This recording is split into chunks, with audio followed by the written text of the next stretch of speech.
Welcome back to AM Northwest. Across the country, unclaimed valuables lie buried within ordinary people's attics, basements, and garages. In the news show, Filthy Fortunes, a team of experts take on the most demanding job, searching for rare, big-ticket items hidden in some of the most cluttered homes imaginable, while transforming both the houses and the lives of those in desperate need of their help. Found a Rolex. This is unbelievable. Found some. Holy cow, dude. Do you realize what you just found? But to find the treasure, we have to tackle some of the largest, grossest, most dangerous jobs out there. If we find nothing, Nothing of value up here. we make nothing. But if my instincts are right, No way. and we hit the jackpot, This is like finding a Picasso, man. we get rewarded handsomely. Money! We welcome the host of Filthy Fortunes, downsizing and decluttering expert, Matt Paxton. Good morning, Matt. Good to see you. How does this work exactly? All right, so it's kind of a mixture of Hoarders and Antiques Roadshow. We go into a house and That really family is, brings wait us a in. second, Matt. That's a great description. That makes a lot of sense. Yeah, so we go into the houses. People need us to sell us stuff, and it's super messy. They don't know what they have. You know, I was on Hoarders for 15 years, and back then it was just clean the house. Well, now people need to sell the stuff. They need some of the money. And Right. a lot of families are inheriting houses, quite honestly. And so they come to us and they say, look, I took the 5 items I want. I need you to clean out this house. And so we go in there, the family's lost. We have the experts that know what things are worth, where to sell them, where to find them. And so we clean out these really messy houses, and then some very interesting people show up to buy the stuff. And then we sell everything we can.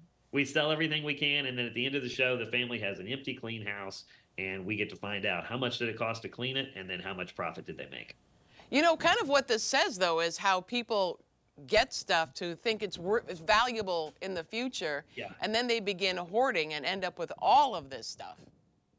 Yeah, and some of it's just like our grandparents held on to stuff because they had nothing during the Depression, right? And we Right. get the house 50 years later. I mean, it's hard to realize, like, the 70s was 50 years ago, right? And Yeah. so we're cleaning out houses from the 70s and 80s and finding some really incredible stuff. What's been the most incredible thing you found? I mean, I'm a simple guy. Like, I got really excited when we found an Atari 2600. But gosh, I mean, I've found millions of dollars in gold. We find, thousands of dollars in cash. We found a Picasso this season. Wow. We found some incredible instruments. We found a salt and pepper shaker collection that was worth $40,000. We found a Mickey Mantle rookie card. I mean, I think the coolest thing for me this season was a John Wilkes Booth playbill that was signed by John Wilkes Booth at Now the Ford that Theater. is crazy. That's just crazy. And we were 3 minutes from the Ford Theater, right, where we found it, and it had been sitting in somebody's in a shoebox in a closet for like 80 years. So do you know the who family- bought this? Like, when you said you met some unusual people who buy this stuff? Yeah, that guy was a very unusual person. I had actually sold him historic hair samples before at a house we. I'm sorry. Wait a minute. What, Matt? Come on. And we had found a bunch of hair from George Washington and JFK, and it was certified. I mean, it was legit. And Sotheby's had certified it, so we knew it was real. And this guy bought all that. So when I found the John Wilkes Booth card, I was like, I got a guy. And I think that's why a lot of families hire us, because I got a guy who don't buy anything, right? I know the right guy to literally, if I find Abraham Lincoln's mustache, I know how to sell it, right? And that sounds ridiculous, but like, we've done that before, And so we find the craziest stuff in the middle of these houses, and our job is to make as much money for the family as possible. And then, of course, we got to cover our costs. I mean, This is our real job. Yeah. And so sometimes we do, it's when you find like a Mustang or a Picasso, you feel pretty good about it. But sometimes, like on day 3, you're still just looking at a box of Beanie Babies, and that's not gonna feed your kids. Those Beanie So this Babies. show, yeah, the Beanie Babies don't do so well. But No. but you'd be amazed. I mean, you'd be amazed what does have value. It's pretty much the stuff you don't think has value does, and the stuff you do think has value doesn't. Right. When you've worked with celebrities, I know you worked with Jimmy Kimmel. What was that like? Because Yeah. you were trying to help out one of his staff members who had a hoarding issue. That was the funniest day of my life. I mean, I literally laughed the entire time. We did find some pretty cool stuff there.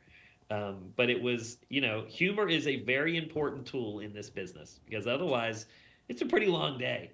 And Yeah. so I will say working with Jimmy was one of the funniest things I've ever done. And I just laughed the entire time. There were some really strange things in his staffer's office, right? Extremely, extremely strange, but very rare. And so they sold. I mean, the key to selling things is you just don't want to see a lot of them, right? And there were things in that office that I have never seen before in my life. And if I've never seen it, I mean, I've been doing this 25 years. If I've never seen that item, it probably has some financial value. Oh, okay. All right, let me ask you this. You have 7 kids. Yes, I said 7 children. Any of them getting into the business? No, not at all. My kids are musicians. They all come and work. Their summer job is working on the road with me. And so they get to go into the crews. They work on the cleanup crews with the guys that I've been working with for 20 years. So they learn hard work. They learn service. But I think all of them have made it clear they're not interested in cleaning houses until they're 50. That's so funny. We want to tell everyone Filthy Fortunes premieres this Sunday at 10 p.m. on the Discovery Channel. Thank you so much, Matt. Great to see you again. Great to see you. Thanks for having me.